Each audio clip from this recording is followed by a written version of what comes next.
Across the spiral dominions of the galaxy, there existed a single name that caused alien kings to lower their crests and still their war fleets, Queen Zalithra of the Iridari throne. She was spoken of as beauty shaped into power, her presence alone capable of bending minds and breaking ambitions. Entire empires had collapsed after seeking her favor and failing to earn it. Zalithra ruled not through armies alone, but through fear wrapped in elegance. Her silver skin shimmered like starlight and her eyes carried an ancient gravity that unsettled even the oldest rulers. When she entered a council chamber, kings bowed without being commanded, and those who resisted soon found their worlds isolated or erased. So when word spread that a human soldier would be present at the convergence of crowns, the alien monarchs laughed behind sealed mandibles and crested helms. Humans were new, fragile, loud, and insignificant, or so they believed. The soldier arrived without ceremony, no escort of war beasts or banners of conquest. He wore simple combat armor scarred by old battles, and his eyes held neither awe nor fear. Queen Zalithra noticed him immediately, not because he bowed, but because he did not. When the queen descended from her floating dais, the chamber fell into reverent silence. Kings bent their spines, emissaries lowered their gaze, even warlords known for brutality made themselves small. The human remained standing, hands relaxed at his sides, breathing steady. A ripple of shock passed through the chamber. Zalithra stopped before him, her shadow enveloping his form. "Do you not know who I am?" she asked, her voice carrying psychic weight meant to crush defiance. "I do," the soldier replied calmly. "You are Queen Zalithra, ruler of the Iridari, feared by kings and worshipped by fools." Gasps echoed, some in outrage, others in terror. No one had spoken to her like that and lived. Yet the queen felt something unfamiliar, resistance, not psychic shielding or arrogance, but something deeper. The human mind did not bend because it refused to see her as divine. "What is your name?" she asked, curiosity piercing her practiced cruelty. "Jonah Hale, Human Expeditionary Force," he answered, "here to negotiate prisoner release." "Negotiate," she repeated softly, as if tasting the word. Zalithra extended her will, a mental tide that had drowned conquerors. She pressed into Jonah's thoughts, searching for fear, desire, weakness. She found grief, discipline, loyalty, and an iron acceptance of death. But fear of her was absent. "You should be screaming," she said, confused now. "I have faced things worse than death," Jonah replied. "Watching children die in vacuum teaches you perspective." The chamber trembled, not from power, but from the queen's restrained anger. Alien kings waited for the inevitable execution. Instead, Zalithra laughed softly, a sound that sent chills through hardened tyrants. "You intrigue me, human," she said. "You stand where emperors kneel." "I stand because kneeling never saved my people," Jonah replied. For the first time in centuries, Zalithra felt challenged, not by force, but by conviction. This human did not seek to dominate or submit, he simply endured. The queen dismissed the assembly with a flick of her hand, leaving only the human and herself. Alone with Jonah, Zalithra allowed her regal mask to slip, just slightly. "You see me as a monster," she said quietly. "I see you as someone who learned fear is easier than trust," Jonah answered. Her eyes narrowed, not in rage but in recognition. "You think you understand me?" "No," he said, "but I understand survival." She told him of her rise, of betrayal, of watching her brood slaughtered by rival kings. Fear had been her shield, beauty her weapon, dominance her only safety. Jonah listened, without interruption, something no ruler had ever done. When she finished, silence filled the chamber, heavy but not hostile. "Release the prisoners," she finally said, not as a command but a decision. "And leave before I change my mind." "Why?" Jonah asked. "Because you reminded me what I lost," she replied, "and what I could still choose to be." Jonah Hale left the Iridari throne alive, carrying thousands of freed prisoners back to human space. The galaxy whispered in disbelief. Alien kings, who once feared Queen Zalithra, now feared the idea of humans even more. A species whose soldiers could face the most terrifying ruler alive without trembling. As for Zalithra, she watched the stars in silence, the image of the human soldier etched into her memory. He was the first being who did not fear her beauty or her power. And that frightened her more than any war ever could. From that day forward the legend spread. All the alien kings feared the beautiful alien queen. Except one human soldier. The galaxy did not return to normal after the human soldier departed. In truth, it could never return to what it had been before. Queen Zalithra found herself standing before the panoramic star wall of the Iridari throne more often than ever, watching distant systems burn with routine conflict, yet feeling strangely detached from it all. For centuries, war and fear had been simple, predictable, tools she wielded with flawless precision. Now there was uncertainty, and it had a name. Jonah Hale. She replayed their encounter repeatedly within her mind, analyzing every word, every expression, every silence. He had not looked at her the way others did, not with hunger, terror, reverence, or ambition. He had looked at her as if she were real. That realization unsettled her more than rebellion ever had. Reports arrived daily from her intelligence cast. Human fleets were reorganizing, strengthening defensive lines rather than expanding territory. Human diplomats spoke plainly, refusing ritual dominance games that defined galactic politics. They behaved like a species that did not need fear to survive. This confused the elder kings. It frightened the younger warlords. And it obsessed Queen Zalithra. When the Council of Silent Crowns demanded explanation for her sudden mercy, she ignored them. When allied empires questioned her restraint, she severed communication. When enemies tested her borders, she annihilated their fleets with cold efficiency. But the prisoners she had released were not hunted down. The human worlds were not threatened. And that single deviation from her legend echoed louder than any massacre. Within the Iridari court, whispers spread. Some claimed the queen had been enthralled. Others said the human had cursed her. A few dared to hope she was changing. Hope was dangerous. Zalithra summoned her High Seer, an ancient being whose mind had touched countless futures. "Tell me what you see when you look upon humanity," the queen commanded. The seer hesitated, a rare thing. "I see contradiction," she finally said. "Fragile bodies paired with indomitable will. Short lives filled with defiance against inevitability." "And their future?" Zalithra asked. The seer trembled. "Their future depends on how you choose to remember one human soldier." That answer haunted her. Meanwhile, in human space, Jonah Hale was no longer a simple soldier. He had been debriefed, interrogated, and quietly reassigned. Officially, he was placed on indefinite leave. Unofficially, he was being watched by every intelligence agency Earth possessed. He returned to a world that felt smaller than before. Cities buzzed with ordinary life, unaware of how close they had come to annihilation. Children played under open skies that might one day burn. Jonah struggled to sleep, not because of nightmares, but because of memory. The queen's eyes, ancient and tired beneath their beauty, followed him into waking hours. He had seen monsters before. But Zalithra was different. She was not chaos, she was order forged by trauma. When the call came, he was not surprised. A secure channel, encrypted beyond civilian clearance.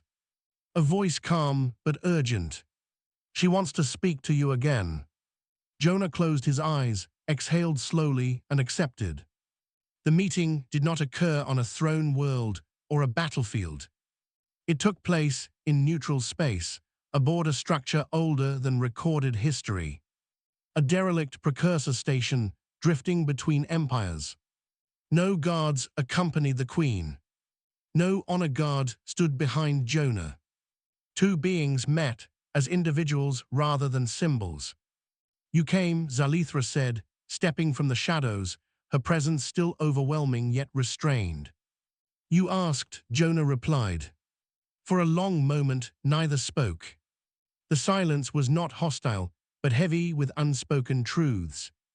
"I have ruled through fear for so long that peace feels like standing on the edge of a void," Zalithra admitted. "If I step forward, I do not know what I will become." Jonah considered her words carefully. "Fear keeps you alive, but it also keeps you alone," he said. "Do humans truly believe trust is stronger than fear?" she asked. "No," Jonah answered. "We believe trust is risk. But without risk, there is no future worth defending." Zalithra turned away, gazing into the infinite darkness beyond the station hull. "I was forged by betrayal," she said. "Every king who smiled at me plotted my destruction.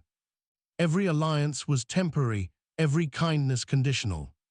"Then stop playing their game," Jonah said. "End it." She laughed softly, bitter but not cruel. "You ask a queen to abandon the only language the galaxy understands." "Languages evolve," Jonah replied. "Or they die." At that moment, alarms echoed through the ancient station.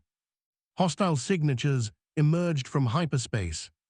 A coalition fleet, alien kings united by fear of change. "They have come to kill us both," Zalithra observed calmly. "You see now what mercy invites." Jonah checked his weapon, then met her gaze. "No," he said. "I see what fear creates." The battle that followed would be studied for generations. Queen and soldier fought side by side, not as ruler and subject, but as survivors. Her psychic might shattered enemy command structures. His tactics exploited their arrogance and rigidity. Together, they were something the galaxy had never faced. Power tempered by resolve. Violence guided by purpose. When the last enemy vessel fell silent, debris glowing like dying stars, Zalithra stood amid the wreckage, breathing hard. "They came to destroy me because I changed," she said. "They came because they were afraid," Jonah corrected. For the first time, the Queen smiled without cruelty.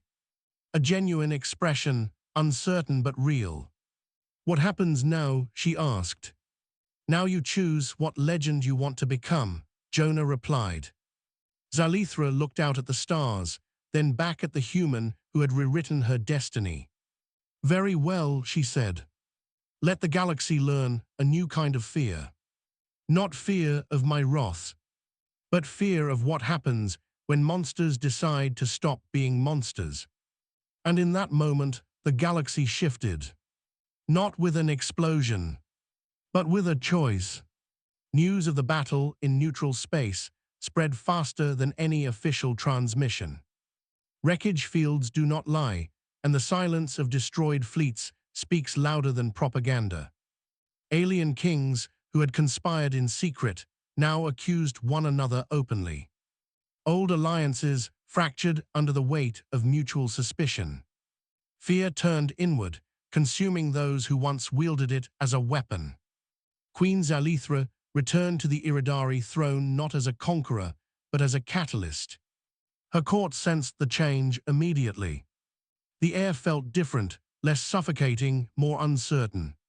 She did not summon kneeling kings or demand tribute. Instead, she opened channels. She spoke plainly. "The era of rule through terror is ending," she declared. "Those who wish to stand with me will do so as equals. Those who do not may test their fate." The declaration shook the dominions. Some laughed, believing it deception.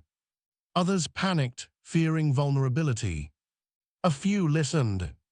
On human worlds, analysts watched in disbelief as borders stabilized rather than ignited. Trade routes reopened where war zones had existed for generations. Refugees began to move not away from conflict, but toward opportunity. Jonah Hill remained far from the spotlight. He refused promotion, declined interviews, and avoided becoming a symbol. Heroes made easy targets, and he had no desire to be worshipped. Yet soldiers sought him out quietly, not for glory, but for reassurance. They asked him what the Queen was really like. Jonah answered honestly, "She is dangerous, but she is trying." That answer confused politicians, but resonated with warriors. Zalithra struggled in ways no enemy had ever forced upon her. Choosing mercy required effort. Trust demanded patience. Restraint felt like standing unarmed before a firing line. More than once, her advisors urged her to revert. One decisive massacre would restore unquestioned dominance, they argued. She dismissed them all. Fear was easy. Change was hard. In quiet moments, she thought of Jonah, not as a savior or equal, but as proof that another way was possible. Their communications were rare but honest. Short exchanges about strategy, philosophy, and survival. No promises, no illusions. The galaxy watched these shifts with unease. When monsters stop behaving predictably, stability becomes fragile. Some kings prepared for war. Others prepared for peace. Most prepared for betrayal. Then came the test. A border world, long disputed, erupted into violence. Civilians trapped between rival claimants. Old rules demanded obliteration. Zalithra intervened personally. Not with annihilation, but with presence. Her fleet arrived, weapons cold, shields raised. She spoke to the warring sides directly. "You will stand down, or you will face consequences you do not yet understand." They obeyed, not because they feared destruction, but because uncertainty terrified them more. For the first time, the Queen enforced peace without bloodshed. The ripples were immediate. Neutral systems requested mediation. Even ancient enemies agreed to talks under Iridari oversight. Jonah observed these developments from afar. A quiet satisfaction settling where vigilance once ruled. But he remained cautious. Change attracts predators. And they came. A final coalition of those who could not survive without fear. A fleet larger than any before. Their message was clear. Return to the old ways or be erased. Zalithra did not hesitate. She did not threaten. She did not plead. She responded with unity. Human fleets arrived alongside Iridari warforms. Former rivals stood wing to wing. Not bound by fear, but by shared resolve. Jonah stood on the command deck, not as a hero, but as a witness, watching something unprecedented take shape. The battle was fierce, brutal, and costly, but it was not chaotic. It was purposeful. When it ended, the coalition lay shattered. Not merely defeated, but obsolete. The galaxy exhaled. Slowly, cautiously, Queen Zalithra addressed the surviving powers. "This is the future," she said. "Not peace without strength, but strength without cruelty." Some resisted. Some embraced it. None could ignore it. Jonah Hill returned to anonymity once more. Content knowing he had not changed the galaxy alone. He had simply reminded it that choice still existed. And among the stars, a legend settled into truth. All the alien kings once feared the beautiful alien queen. Now they feared something far greater. A future they could no longer control.